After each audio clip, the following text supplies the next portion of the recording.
Welcome back. I am Aman from एसिल institute. I am टीचॉक मानेसर। दोस्तों आज मैंने आपके लिए बहुत अच्छी रचना एक रिलेशनशिप के लिए की है। देखो अभी आप देखेंगे तो एकदम से आपको लगेगा कि यार कैसे समझ सकता हूँ, मतलब क्या है, कैसे बुक है। आपको समझने की जरूरत नहीं, उसके लिए मैं खड़ा हूँ, है ना। इसीलिए मैंने ये सारी संरचना की है। मैंने कहा क्यों ना कुछ अलग तरह से, कुछ अलग वे में कुछ वर्ड्स को याद करें जल्दी से, है ना। अब ये आपके देखो, आपको कभी एक बार इस वीडियो को देख लोगे सही से तो आपको ज़्यादा वीडियो बार बार देखने की जरूरत नहीं पड़ेगी इन सारे रिश्तों के लिए, ठीक है। यानी कि आप इसी वीडियो से सारी जो वर्ड है वो सीख जाएंगे, ओके। यानी कि आप इसी वीडियो से सारे वर्ड्स सीख जाएंगे, ये मैं आपको 100% गारंटी देता हूँ। बस आपको क्या करना है, जब वीडियो देख लें उसके बाद आपको जब रिवाइज करने के लिए एक स्क्रीनशॉट जरूर ले लें। यानी आपको एक स्क्रीनशॉट जरूर लेना है, जिससे आप भूल जाए तो तुरंत एकदम स्क्रीनशॉट निकाला, एकदम पूरा आपको ये फिगर देखने को मिल जाएगा। देख लो, अभी देखो, आप देख सकते हो सारा, ओके। यानी कि अब मैं आपको स्टार्ट करता हूँ अपना ये कंसेप्ट देने के लिए। देखो सबसे पहले हम अपने सिर्फ दादा से स्टार्ट करते हैं। दादा दादी होते हैं ना, जो आपके पापा के पेरेंट्स होते हैं, नहीं पेरेंट्स, माता पिता, मम्मी पापा, ओके। जैसे आपके मम्मी पापा हो गए ये, तो आपके लिए पेरेंट्स कौन हो गए, ये है ना, मम्मी पापा। और लेकिन इनके पेरेंट्स कौन हो गए, ये इनके पेरेंट्स कौन हो गए, ये हो गए, ठीक है। यानी कि आपको ये चीज क्लियर हो गई है। तो अब हम स्टार्ट करते हैं। देखो दादा और पोता या पोती, दादा दादी पोता पोती, ये चीज होगी। जब किसी वर्ड में यदि ग्रांड शब्द लगा दें, ग्रांड, हाँ, जब किसी वर्ड के आगे ग्रांड शब्द लगा दें, जैसे पोती के आगे बेटी है, डाटर, डाटर माने होती है बेटी या पुत्री, ठीक है। अगर हम बेटी या पुत्री के आगे ग्रांड लगा दें, ग्रांड शब्द जो है, वर्ड ग्रांड है, उसे यदि लगा दें तो वो हो जाती है पोती। या सन के आगे लगाते तो वो होता है पोता। अगर हम मदर के आगे लगा देते हैं तो वो हो जाती है दादी। फादर के आगे लगा देते हैं तो हो जाता है वो बाबा, है ना। हम लोग बाबा कहते हैं ना अपने पापा के। बहुत सारी जगह कुछ अलग कहते होंगे, उससे हमें नहीं कोई मतलब, लेकिन जो अभी की है वो चीज अभी हम सबसे पहले देखते हैं, ठीक है। तो मैं आपको स्टार्ट करता हूँ एक एक करके एक्सप्लेन करना, ओके। आई होप आपको ये फिगर तो देखने में समझ में आ गया होगा, ठीक है। तो अब हम स्टार्ट करें। देखो ये है एक मतलब ये हो गए दादाजी, ओके, ये हो गए दादाजी, ये हो गई दादी जी। मतलब ये सबसे पहले यहाँ से इस पीढ़ी से स्टार्ट करते हैं। तो ये दादाजी हो गए, ये दादी जी। दादा को कहते हैं हम ग्रैंडफादर। मैंने कहा था ना अभी आपको, जब किसी वर्ड के आगे ग्रांड शब्द लगा दें तो वो मतलब आपके पूर्वज या आपसे मतलब बहुत एक तीसरी पीढ़ी के मतलब उस पर पहुंचते हैं जाके, ठीक है। तो यानी कि ग्रैंडफादर हो गए आपके दादा, ग्रैंडफादर GRANDFATHER, ग्रैंडफादर हो गए दादा। ऐसे grand mother GRANDMOTHER, grand mother मतलब हो गई दादी, ठीक है। यानी ग्रैंडफादर माने दादा या बाबा, और ग्रैंड मदर माने दादी, ठीक है। तो ऐसे ही अब नेक्स्ट है, वो नेक्स्ट वर्ड हमारा है ये उनके जो लड़के, मतलब उनका लड़का है, उनके लिए तो ये सनी होगा ना, दादा दादी के लिए, उनके लिए तो उनका बेटा ही होगा। और ये हो गई उनकी बहू। अब इन दोनों लोगों के लिए ये तो उनकी बहू होगी ना। यानी कि बहू को कल मैंने बताया था, जो कल की क्लास थी उसमें, आप कल की क्लास में देख सकते हो, है ना। मैंने उसकी कल की क्लास में मैंने क्या बताया था कि डॉटर इन लॉ मानी पुत्र वधू या आपकी बहू, है ना। कुछ लोग अपनी बहू मानते हैं, मतलब खुद की बहू नहीं, अपने बेटे की बहू, उसे बहू कहते हैं ज्यादातर। तो वो हो गई, ठीक है। तो यानी कि इनके लिए तो ये बहू हो गई, लेकिन अब ये जो इनकी है, इनकी कौन है, ये पत्नी है ना, पत्नी है इनकी, जो ये पत्नी है आपके पापा की, आपकी मम्मी कौन होगी, पत्नी हुई ना, सिंपल है, पत्नी हुई, ठीक है। तो यानी कि ये होगी इनकी वाइफ, WIFE, ठीक है। यानी वाइफ होगी, यानी कि आप ये होगी पत्नी।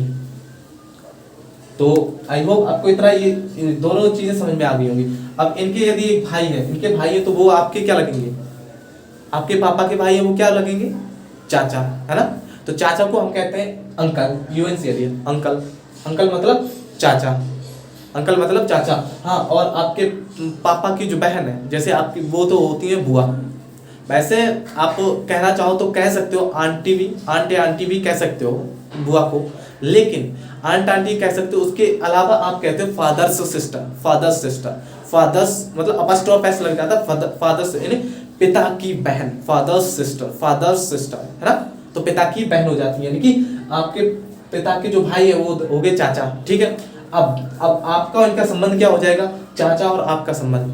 देखो आप जो हो उनके लिए, आपके जो है ये वो चाचा यानी अंकल हो गए, आप इनके कौन हो गए, नेफ्यू। नेफ्यू देखो, नेफ्यू मतलब होता है भतीजा, भतीजा या भांजा दोनों होते हैं। नेफ्यू मतलब होता है भतीजा या भांजा, और नीस, नीस मतलब होती है भतीजी या भांजी, ठीक है। NIECE, NIECE, नीस मतलब होती है भतीजी या भांजी, और नेफ्यू मतलब होता है भतीजा, NEPHEW, NEPHEW, नेफ्यू होता है भतीजा, ठीक है। आई होप आपको इतना सारा कंसेप्ट क्लियर हो गया होगा। अब देखो पापा होते हैं जैसे फादर, मैंने कल ही आपको वोकैब में बता दिया था कि फादर FATHER, फादर माने पिता, और MOTHER मदर माने माता। इतना आपको क्लियर हुआ कि नहीं, ठीक है। यानी कि आपको ये सारी चीजें बिल्कुल क्लियर हो गई, ठीक है। अब कोई भी चीज नहीं रहेगी। अब देखो ये हो गए, जैसे आप अपने मम्मी पापा के क्या हो, जैसे आप लड़का हो तो क्या हो, मतलब उनके पुत्र हो या लड़का हो, है ना, यही तो है। और आपकी बहन है तो वो क्या होगी, तो आपकी बहन है उसे कहते हैं हम सिस्टर, SISTER, सिस्टर।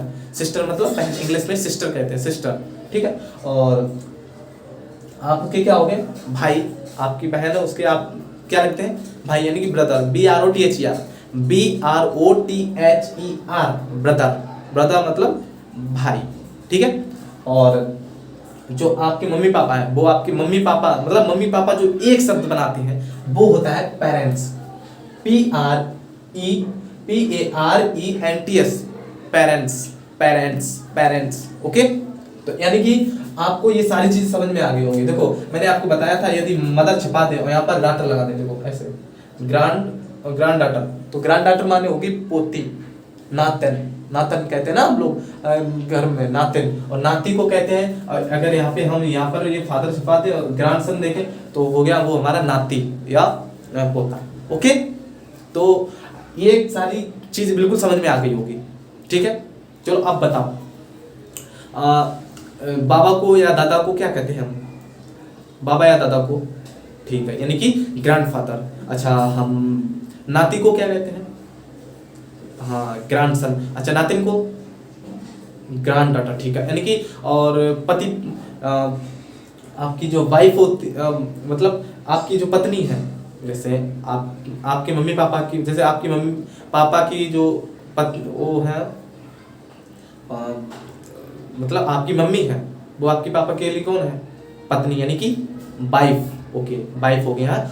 आप अपने मम्मी पापा के लिए क्या हो, पुत्र हो तो यानी कि सन, और पुत्री हो तो डॉटर, ठीक है, डॉटर है। और आपके जो चाचा है उन्हें इंग्लिश में क्या कहेंगे, अंकल, अंकल, है ना। और अंकल मतलब वो आपके चाचा है, लेकिन आप उनके कौन हो, भतीजे या भतीजी। भतीजे को क्या कहते हैं, नेफ्यू, और भतीजी को नीस, भतीजी यानी भांजा और भांजी, मतलब नीस मतलब भांजी होगी और नीस मतलब नेफ्यू मतलब भांजा भी हो गया, ठीक है। ये भी क्लियर है। अब पेरेंट्स माने होता है माता पिता, मतलब दोनों एक, आपके लिए माता पिता दोनों एक हो गए। तो उस दोनों को लगा के हम एक जो शब्द बनाते हैं, जो बनता है वो हमारा शब्द, वो बनता है पेरेंट्स, PARENTS, पेरेंट्स हो गया माता पिता, ठीक है। तो आई होप आपको ये पूरी ये चार्ट समझ में आ गया होगा, क्लियर तरह से बताया मैंने, अच्छी तरह से आपको समझाया। अगर एक बार नहीं समझ में आया, बार बार देखो, 2 बार देखो, 3 बार देखो, 50 बार देखो, जब तक समझ में क्या, इसमें कोई समझने वाली बात ही नहीं है। मैंने सिर्फ आपको बता दिया। आप हिंदी में तो सारी चीज जानते हैं, चाचा कौन होता है, मामा कौन होता है, फूफा कौन होता है, बुआ कौन होती है, पापा कौन, दादी कौन, है ना, ये चीज आप जानते ही हैं, हिंदी में सब जानते हैं। इंग्लिश में मैंने बताया है कि चाची चाचा है तो चाचा के लिए अंकल हो गया, अगर चाचा की, तो देखो चाचा चाची की वाइफ होगी आंटी, आंट या आंटी, AUNT, आंट, ठीक, आंट मतलब चाची, ठीक। तो अभी मैंने ज्यादा बड़े रिलेशन को नहीं लिया, जितना बोर्ड था जितने वर्ड इसमें आ सकता है तो वो मैंने वही सारा फिगर इसमें बना दिया। अब आपको ये सारा फिगर सही से देख लेना, सही से समझ लेना, बार बार देखना, 2 बार देखना, 50 बार देखना है, पर आपको समझना तो है ही, सीखना तो है ही। अगर इंग्लिश बोलना चाहते हो तो आपको इन वर्डों को देखो। आप ये महत्वपूर्ण नहीं है कि आपको वर्ड याद है, ये महत्वपूर्ण नहीं है। अगर आपको किसी चीज़ की ज़रूरत पड़ रही है, जैसे मान लो आपके पास बहुत सारा रुपए है, बहुत सारा रुपए, लेकिन अगर उस समय आपको उस रुपए की ज़रूरत पड़ रही है ना, जिस समय आपको उस रुपए की ज़रूरत पड़ी उसी समय आपके पास नहीं है, तो उस रुपए का आपके लिए क्या फायदा रह गया जब वो रुपए आपके टाइम मतलब काम के टाइम पे यूज नहीं हो सकता, है ना। तो ऐसे ही वोकैब आपको कितनी भी याद हो उससे कोई मतलब नहीं, जब आप बोल रहे हो उस टाइम यदि आपको नहीं आ रही है तो कोई फायदा नहीं, यानी कि टिप ऑफ द टंग होनी चाहिए हर चीज, ठीक है। तो इसीलिए मैं आप इस प्रयास को निरंतर बढ़ाता रहूंगा और आप हमारे साथ बने रहिए। मैं मिलूंगा आपको अगली क्लास में। यदि आपको ये क्लास अच्छी लगी हो तो अपने दोस्तों के साथ शेयर कीजिए, बताइए कि ये मेरा दोस्त है और बहुत सारे नए नए तरीकों से सिखाने की कोशिश करता है। तो मैं मिलूंगा आपको अगले वीडियो में, तब तक के लिए आपका बहुत बहुत धन्यवाद।